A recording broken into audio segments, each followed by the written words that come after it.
Olá, 31 de janeiro, último dia do mês e da semana. Tá no ar o Mais Cultura dessa sexta-feira, eba! E se você inverter o 31, ele vira sexta-feira 13. Assustador como o filme dos nossos convidados de hoje.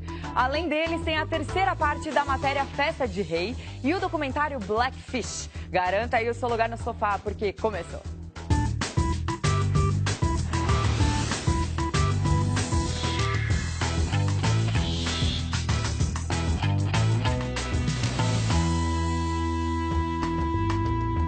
Hoje eu recebo aqui o ator Mahat Descartes e o diretor Marco Dutra, responsáveis pelo filme Quando Eu Era Vivo, que estreia hoje nos cinemas. Aproveite e já pode mandar suas perguntas para eles através do nosso Twitter, @_maiscultura. Tudo bem? Tudo bom? Tudo E eu ótimo. acabei falando S no final do seu sobrenome. Sem a gente problema. treinou tanto aqui. Descartes. É isso, Descartes. Em francês em você francês. tira os S's, mas Descartes está certo. Tá tudo certo. Bom, vamos falar sobre o filme. Qual é o enredo desse filme? Quando Era Vivo é uma adaptação de um romance do Lourenço Mutarelli, que se chama Arte de Produzir Efeitos Sem Causa. E tanto no livro quanto no filme, a história de um retorno de um filho pródigo, que é o Júnior, que é o Mahat que faz, que volta a morar com o pai depois de muitos anos sem vê-lo, depois do divórcio. E o filme é a história do confronto entre essas duas figuras, que tem uma relação bem complicada e turbulenta. Olha, nós temos imagens. E Isso ele aí é o realmente, início do filme. ele é um suspense, é isso? É. Ele Vamos ver um tem seu lado pouquinho. macabro. Antônio Fagundes. É só a coisa do sofá, viu? A Bruna tá no quarto de vocês.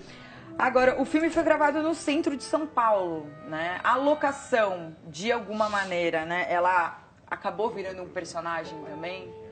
Esse é um apartamento onde Sim. se passa. Ele acaba virando um personagem. Com certeza, né? Porque o Júnior, ele chega no apartamento e ele estranha, porque foi onde ele cresceu, né?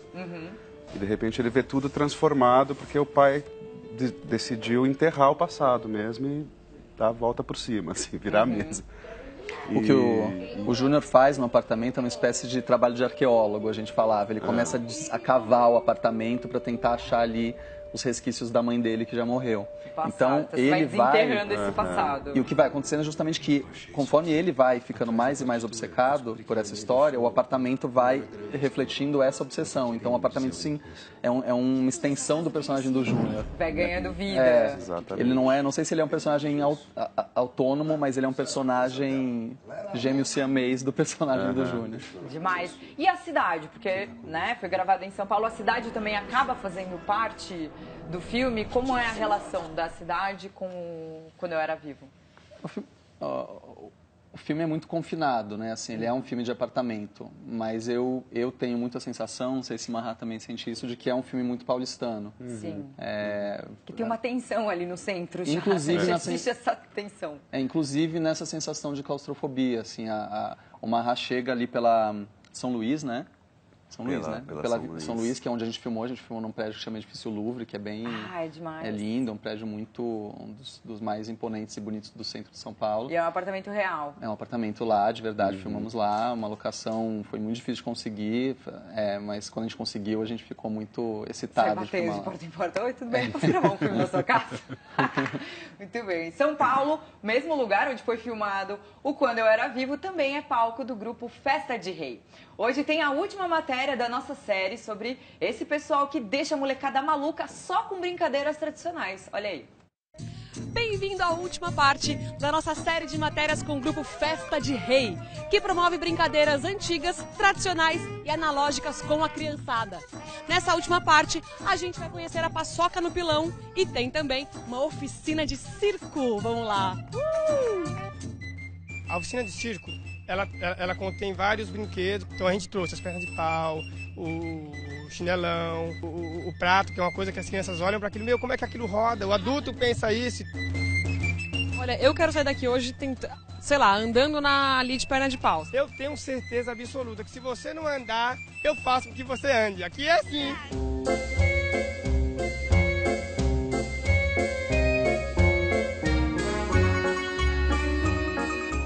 Vai, você tá, hein? Soltei. O adulto que tem a sensibilidade da infância, ele vai voltar a ser criança em qualquer lugar. E a paçoca no pilão, o que é? Nossa, a gente chama de fábrica de paçoca, que é trazendo o pilão, o braço do pilão, os ingredientes, as crianças colocam os ingredientes com o ritmo de muita música. Então a gente traz isso de uma forma lúdica, brincando, socando. É a paçoca verdadeira, sem mexer em nada e outra. Sem ser máquinas, é uma coisa mais artesanal. Tava gostosa? Tava. Muito ou pouco? Muito. Vai comer mais paçoca? Vou. Tá gostosa a paçoca? Sim. Muito ou pouco? Muito. Aê! Olha, posso comer? Pode. Aqui termina a nossa aventura com o pessoal do grupo Festa de Rei. E aí, gostou? Quer contratá-los? Então acesse festaderei.com.br.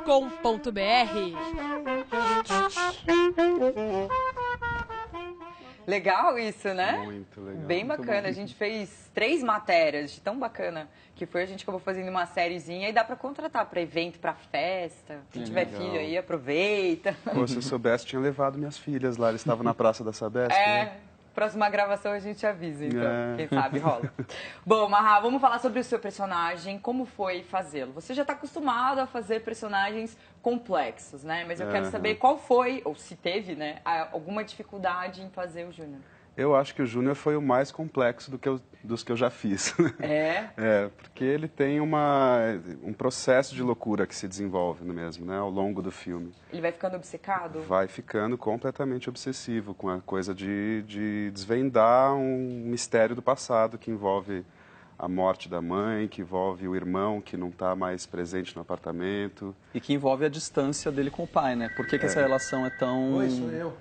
tão afastada, tão gélida? Aham. E assim, quando o Marco me chamou, me convidou para fazer, ele contou um pouco da sinopse, eu imediatamente enlouqueci, assim, eu falei, nossa, eu quero muito fazer, Marco. E uma vez você disse que, na verdade, foi numa entrevista, você disse que o principal segredo para fazer personagens complexos é não exagerar. É, isso é uma discussão, eu acabei de participar de uma homenagem em Tiradentes, né? Fui homenageado na Mostra de Tiradentes. Então rolou uma espécie de um olhar sobre o meu trabalho e as pessoas um pouco que categorizaram como uma não interpretação ou uma não... Eu acho isso delicado, assim, porque na verdade porque fica existe natural. uma construção, existe um pensamento sobre o personagem, existe um estudo. O Marco me deu para ler um tratado do Freud que chama Luto e Melancolia, que é um livro belíssimo e que para mim foi importantíssimo para a construção do Júnior. Agora eu acho que tem uma coisa que independente de chamar realismo, naturalismo, não interpretação, que é estar entregue inteiro, entendeu? Eu vejo as minhas filhas brincando de faz de conta e elas entram tão profundamente na história que você pode cair uma bomba do lado que elas não vão se desvincular do jogo, da brincadeira. Então, para mim, resumindo, é isso, assim, sabe? É estar completamente entregue no personagem, vestir aquele personagem, aquela situação e Legal. se Daqui a entregar. pouco eu vou querer saber como foi trabalhar com o Antônio Fagundes e com a Sandy, surpreendente. E o Mais Cultura faz agora a sua primeira parada. Daqui a pouco tem um documentário que tá dando o que falar e a gente continua com o Marco e com o Marra. Aproveita o intervalo para mandar suas perguntas para eles através do nosso Twitter, já sabe, né? @_Mais Cultura. A gente volta no instantinho.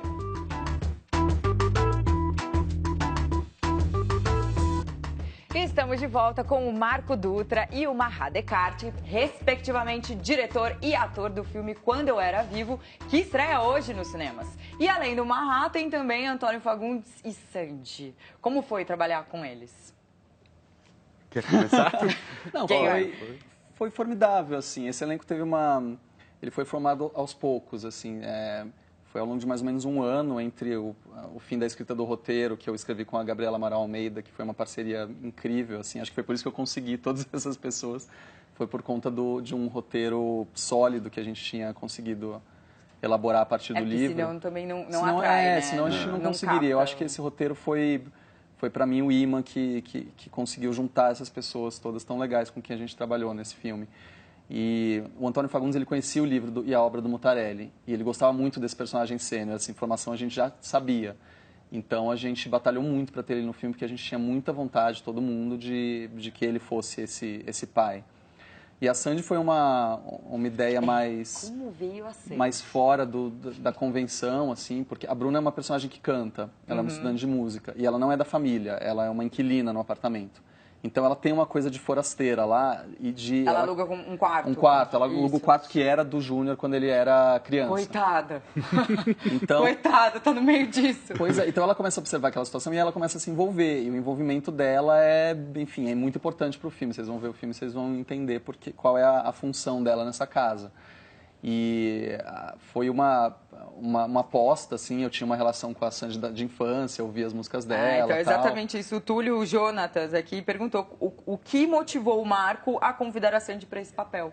Eu comecei a considerar a possibilidade de convidar uma cantora-atriz, assim, porque eu achava que a voz era uma ferramenta que essa personagem tinha que usar muito bem, porque era a ferramenta dramática dela lá na história. Então, quando o nome da Sandy surgiu numa conversa com meu namorado, assim, de madrugada, a gente falando de nomes e tal, e de repente apareceu o nome da Sandy na conversa, tocou um sino, assim. Eu falei, gente, eu acho muito forte a Sandy. E a gente mandou o roteiro para ela falando, acho que ela vai falar 99% de chance que ela vai falar, não me interesso por esse filme. Mas ela foi exatamente o contrário. Ela falou, gente, adorei esse roteiro, não sei como que vocês chegaram até mim, mas quero conversar. E É aí o que a gente deu estava certo. falando ali nos bastidores, né? As pessoas acabaram ficando com uma imagem dela muito antiga, né? De uma pureza, de uma inocência e tal, uma coisa muito juvenil, né? E agora ela é outra pessoa, né? Eu acho muito legal ela também tá se envolvendo, né? Com trabalhos mais complexos, mais maduros, né? Mostrando esse outro lado dela. Acho isso bem legal. Agora, como você citou, esse filme ele é uma adaptação, né, inspirado no livro Arte de Produzir Efeitos Sem Causa, do Lourenço Mutarelli. E como é que foi esse processo de adaptação? Porque não é tão fácil assim, né, transpor um livro para uma tela. Ou é? Não é, né? É muito complexo. De novo, ressalto que o trabalho de adaptação foi feito com a Gabriela Amaral Almeida, que é uma roteirista e diretora também, que é minha amiga, a gente já tinha trabalhado juntos antes em outras circunstâncias. Foi um trabalho muito, muito cuidadoso. O Lourenço também estava por perto, né? Ele, inclusive, participa do filme. O Lourenço, sim. O Lourenço foi muito importante. O Lourenço falou assim, se apropriem desse material. É um livro muito... é um livro com o qual ele tem uma relação afetiva muito, muito boa. Mas ele foi delicado o suficiente para falar para a gente, se apropriem desse material, façam ele virar filme. Porque a literatura tá aqui, a dramaturgia e o cinema estão aqui, é uma ponte muito distante. Não é que não deu pitaco, ele, enfim, é óbvio que ele comentou, opinou ocasionalmente, mas ele falou assim, eu quero que o filme seja o filme. Então, E ele curtiu, gostou? Acredito que sim. Acredito que sim. Muito bem. Bom, livros viram filmes e os bastidores dos filmes viram livros. Esse é o tema do Fátima Toledo, interpretar a vida, viver o cinema. A preparadora de elenco, famosa por Tropa de Elite e Cidade de Deus, é o assunto da colherada do dia. Se liga aí. O nome Fátima Toledo está totalmente ligado aos grandes sucessos do cinema nacional, como Cidade de Deus e Tropa de Elite. Ela é a preparadora de elenco que ajudou o Wagner Moura a dar vida ao Capitão Nascimento, e neste mês ela lança um livro contando essa história. Escrito por Maurício Cardoso, Fátima Toledo, Interpretar a Vida, Viver o Cinema, conta como se deu a criação do método que a tornou famosa, além de trazer histórias de bastidores dos filmes em que trabalhou. Calma, como é seu nome? Como é que é seu nome? Como é que é o seu nome? Controverso, o método é adotado por muitos diretores. Entram nessa lista Karim Ainuz, Walter Salles e o espanhol Diego Quemada Dias, do elogiado La Jaula de Ouro. Mas está longe de ser unanimidade, principalmente entre os atores. Com a ideia de revelar o ser humano por trás do personagem, ela propõe alguns exercícios bem polêmicos e viscerais, limites que quase nenhum ator está disposto a ultrapassar. Alguns atores já chegaram até a abandonar a preparação no meio. Outros atores continuam o treinamento de Fátima, mas com boa dose de tensão. Ficou famosa a briga entre Wagner Moura e ela nos bastidores de Tropa de Elite, com direito a soco na cara. No caso, na cara do ex-soldado do BOPE que ajudou na preparação. Em entrevista sobre o seu trabalho, Fátima já disse que o seu método não ajuda a construir personagens, mas sim faz com que os atores os encontrem dentro deles mesmos. Mais detalhes você encontra no novo livro. Minha gente, Fátima Toledo, hardcore. Mas é legal, você já fez, né, uma leve preparação com ela? Ela preparou uma cena do Alice, o seriado que eu fiz na HBO. Escrevi. E você escreveu. Não sozinho. Ah lá. E Legal. ela preparou também o filme Dois Coelhos. Mas aí eu participei só do primeiro dia da preparação. Muito Optei bem. por... Temos perguntas aqui no Twitter. Beatriz Oliveira pergunta para o Marco Dutra quais diretores nacionais e internacionais o inspiram. Por quê? Nossa, são tantos. Algum mas de fazer suspense, terror em Sim, acho que assim, eu amo o cinema brasileiro, assim, a trajetória. Tem 3 nomes que são muito importantes, eu acho, para minha relação com o cinema brasileiro, que são Mojica, que se dedicou muito ao gênero e que eu admiro muito, e que enfim, somos pessoas diferentes, assim, mas eu amo muito os filmes dele e admiro muito o sucesso que aqueles filmes faziam entre os anos 60 e 70, e acho isso formidável. Walter Hugo Cury é um diretor que se dedicou ao gênero também, ao suspense, ao melodrama, e é um diretor que eu, já falecido, mas cuja obra eu respeito e admiro muito. E o Joaquim Pedro de Andrade, que é o meu cinema novista preferido. Assim, predileto, tá. Agora, pelo que eu vi no trailer, não assisti ainda o filme, mas ele parece ter uma áurea, assim, um pouco do Iluminado, do Kubrick. Tem um pouco disso, não? Pelo trailer passa. Olha, então, mas essa tensão psicológica, sabe? Eu acho que tem alguns pontos de encontro, né? Assim, quando o Marco me contou a história, foi a primeira imagem que me veio, assim. Porque eu acho que tem uma situação de confinamento que é parecida. O cara fica dentro de um lugar e entra num processo de obsessão, de loucura. E tem a própria loucura, né? O Jack Torrance, do Jack Nicholson, acaba sendo muito perigoso e violento com as pessoas que supostamente mais deveria amar no mundo. E esse mesmo processo acontece com o Júnior quando eu era vivo, assim, ele fica perigoso. Gente, eu tô super curiosa pra assistir. Bom, fica por aí que ainda tem um bloco inteiro por vir. Daqui a pouco tem o documentário Blackfish e a exposição do Sebastião Salgado. Continue mandando suas perguntas pro Marco e pro Marra, que ainda dá tempo. Voltando, eu vou ler. Aproveita essa passadinha aí na internet e dá um curtir na nossa página no Facebook. É Mais Cultura Oficial, tá bom? Mais Cultura volta em 2 minutos, é muito rapidinho. De volta com o ator Marra Descartes e o diretor Marco Dutra do filme Quando Eu Era Vivo, que estreia hoje nos cinemas. E temos mais perguntas aqui para vocês. Rosângela Teixeira, essa é pro Marco. O que motivou a fazer um filme de terror suspense, um gênero novo no Brasil? Apesar do Mujica... Ele não é exatamente novo, ele é só meio errante, ele aparece, some e tal, ele não é uma tradição. Exatamente. Mas a questão é assim, é uma coisa que a gente adora ver, vamos combinar? Sim, assim, todo mundo gosta. Todo mundo gosta, no entanto a gente tem uma coisa assim que quando eu era criança, adolescente eu ouvia, que já era um gênero que eu era apaixonado e tal, e que era uma coisa, a pena que a gente não sabe fazer, né? A pena que a gente tem uma coisa meio uma baixa autoestima, assim, do tipo, a gente não sabe fazer. Eu falei, não, senhora, a gente sabe fazer o que a gente quiser fazer, a gente pode fazer. Eu não acho que existe limitação. Eu acho que o que a gente tem que saber fazer é não xerocar as coisas. Ninguém está aqui falando, vamos fazer igual os americanos, vamos fazer igual os japoneses. Não é essa a questão. A questão é a gente se apropriar de coisas que a gente sabe que são ferramentas legais para trabalhar na arte, no cinema, e que a gente pode usar elas do nosso jeito e de um jeito novo e inventivo. Eu espero que o Quando Era Vivo seja um de muitos, assim, não seja... Acho que a coisa tem que ficar variada para sempre, não tem que ser casos isolados. A gente tem que saber variar a nossa produção de filme. Não, e tem uma coisa muito legal que o Marco estava dizendo outro dia, que você chega nas locadoras, tem todos os gêneros, né? Comédia... Chegava quando existiam locadoras. Quando existiam locadoras. Ainda tem. E aí o nacional é um gênero, né? É uma coisa só, uma coisa só. Bloco inteiro. Agora, tem um dos momentos tensos do filme, passa pelas cabeças de gesso, né? E a gente tem uma ilustração de como foram feitas essas cabeças. Vamos ver. Gente... Essa cabeça de gesso no contexto já me deixou arrepiada. Esses são o Júnior e o irmão jovens, crianças. Carlos Albergaria faz o Júnior, Marco Libeskind faz o Pedro.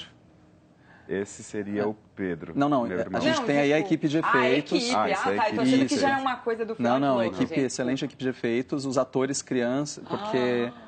a gente tem uns retornos ao passado no filme, né? De uma maneira que eu não vou explicar para não estragar. Mas o Júnior e o Pedro criança é que passam por esse ritual da produção das cabeças de gesso. Meu Deus. Isso é um registro de making off, né? Olha que demais. E gente, muito importante ressaltar para não fazer isso em casa, ok? Por favor, tá? Tem que chamar uma equipe de efeitos especiais. Eles adoraram, olha a carinha. Eles amaram também. Foi muito bom.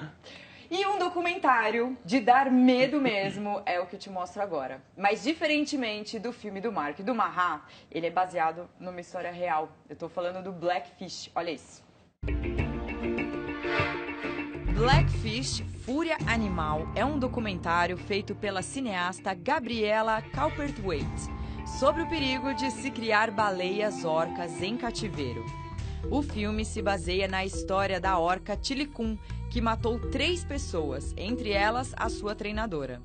A história é contada por ex-treinadores do SeaWorld, parque famoso pelos shows com orcas que revelam o tratamento cruel das baleias em cativeiro. Prepare o estômago, porque vale a pena conferir.